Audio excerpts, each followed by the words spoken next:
my name's Fiona from FMD Architects.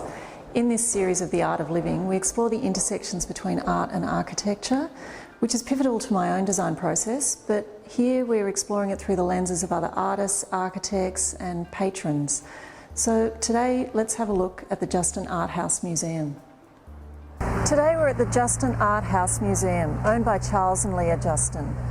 They've been collecting art for over 40 years, and through this museum they aim to share their passion for art, architecture, design and food. So we're here with Leah Justin from Justin Architecture, who created this amazing piece of architecture at the Jam House Museum. So Elisa, I know there was 3 key artists that you collaborated with in the design of the architecture. Yeah. Just tell me a little bit about that process and how and when they came on board and how they affected your architecture.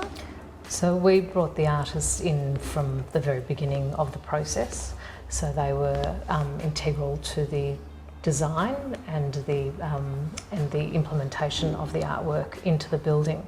Being an art house museum, art was a very key aspect of the design, and we wanted them to be part of that journey, and they influenced directly the facade and the forms of the architecture. So we had Tani Kraus for the facade, Ilan L for the internal staircase design, and Paul Snell for inside the lift. And I love all of them because there's this sort of really strong linear graphic approach to all of their work, so there is sort of a continuity between all the spaces and a lot of joy that I think they bring to the architecture as well. Yeah, thank you. It was a fantastic process. So architectures can have a huge impact on how people feel and how people live, and so that collaboration was equally joyful. So we're very blessed, I suppose.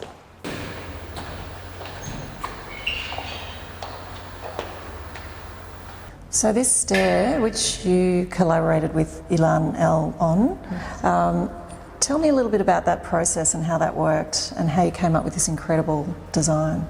So we came across Ilan from an exhibition that he was a part of, and he's a lighting artist, designer, and also has an architectural background.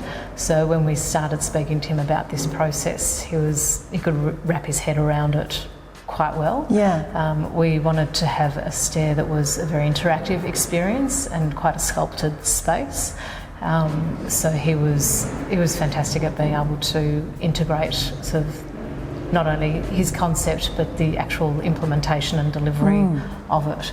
Each of these stair treads has its own LED and its own driver, and it's programmed, each step is programmed individually as well as in collectively, and there's sensors on each of these landings, so every time you walk past it, it can trigger the next program. So it's always different. It's always different. And I love the fact that every time someone even looks at this stair, they smile. Yeah. So that idea of bringing joy into the architecture is really reinforced, I think, through this design. Absolutely.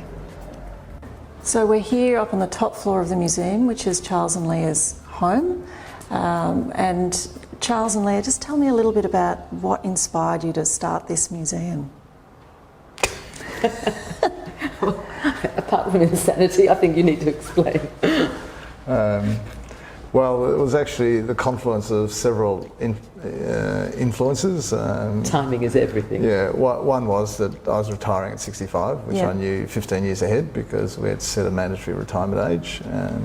The other one was that we had too much art to hang on our walls, and we had a room full of art stacked, and obviously that wasn't a viable way to have art in your home. And the third one was that we've been looking for quite a while to change homes because the home that we were living in at the time wasn't suited for the sort of third stage of our life. Yeah. So we went to the Leah House Museum, and it's sort of a light bulb moment. We thought, wow, this is a great idea. It sort of tended to answer a lot of the issues that we're dealing with, and so we just started to embark on that journey. Yeah, and it's quite different to the Leah House Museum, which I like, that you can easily keep visiting yours and theirs, and hopefully more will evolve from this as well, and people will get inspired to create their own art house museums. Oh, they'd have to be mad. They'd have to be mad. But I think the wonderful thing is that they each are so different, and they each bring their own different personality, and so every visit for everybody is an enriching one, and it's quite a unique one. Thank you. So what I find amazing is how you actually open up your home and allow people just to wander around and absorb your art and get a sense of how you live with art.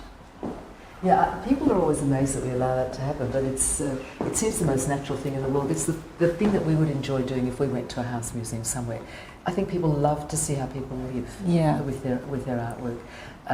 But what's lovely for us is that not only have they enjoyed sort of wandering around, and they often say, "Can we go into the bedroom? Can we go into the?" We say, "Please, you need to enjoy all the spaces."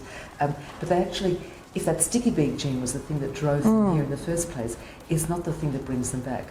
They've really enjoyed that notion of experiencing art where they've been interrogating art that's difficult for them, that's challenging, that's often not the art that they would be drawn to as they'd gone to a regular museum.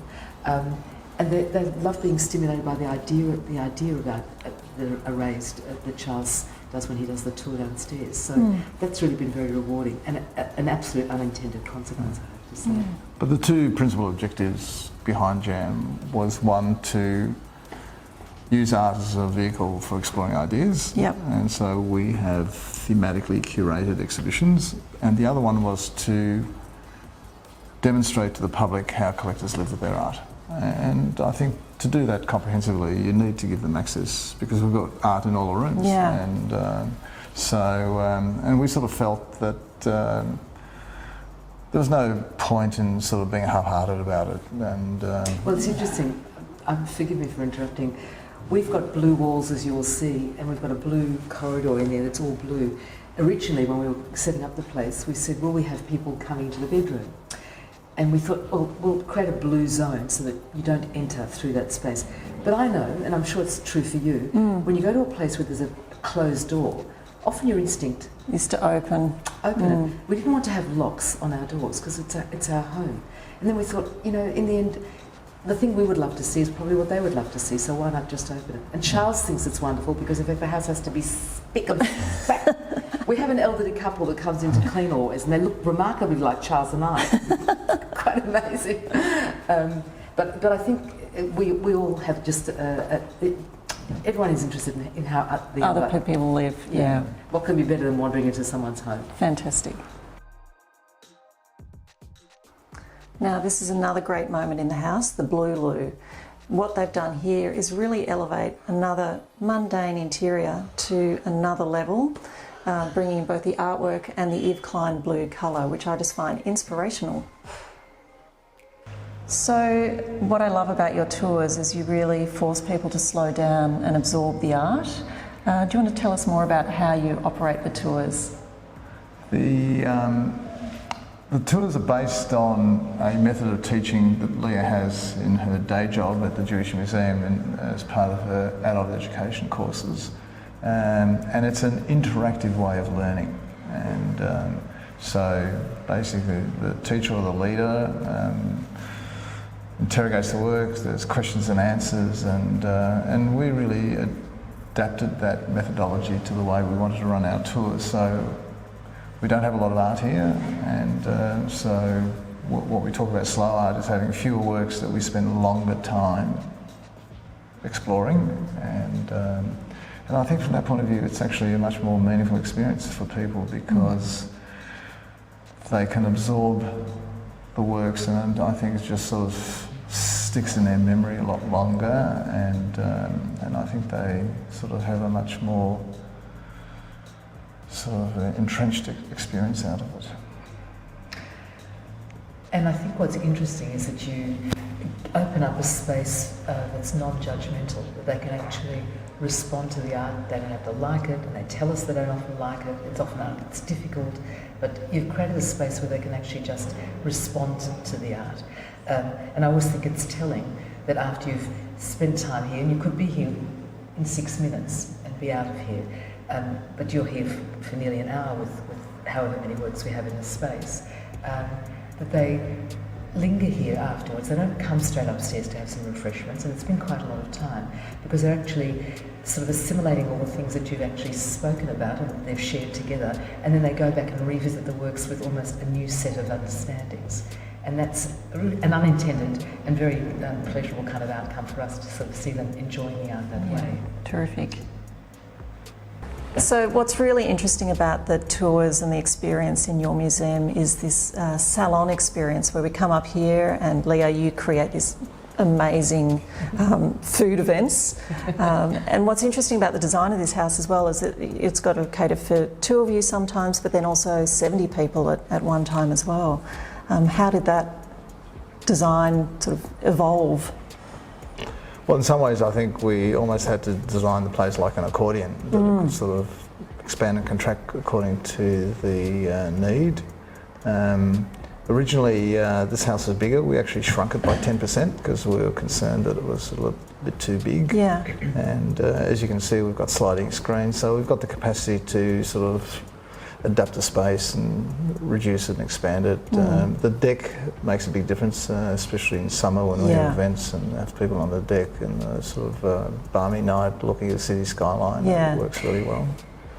It's interesting, just about every jam session that we've had, which is where we have the lectures, the night has been balmy and it's kind of freaky. So and we've lucky. been able to open up the entire space. We put Persian rugs out there, we put candles out there. Oh, beautiful. We have lots of artists coming and just sitting around. Often we have to throw them out. I often come around and say, it's time, it's enough. We have the elderly couple who have to clean up and go to bed. And off you go. But it's so easy just to linger there. And people often remark that in fact we're in a highly kind of urbanised area, but up here you don't have a sense of that. You've still got a sense of being part of the city, but you've got this borrowed landscape all around you, which has really been terrific. And that whole salon experience has really been wonderful for people to just feel comfortable about engaging with each other. But certainly the architecture of that deck has really made it a really...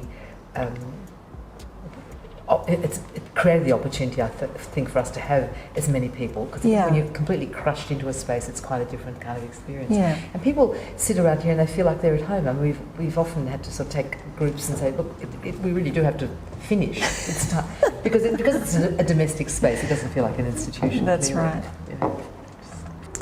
So digital art is something that people often find challenging to incorporate in a home environment.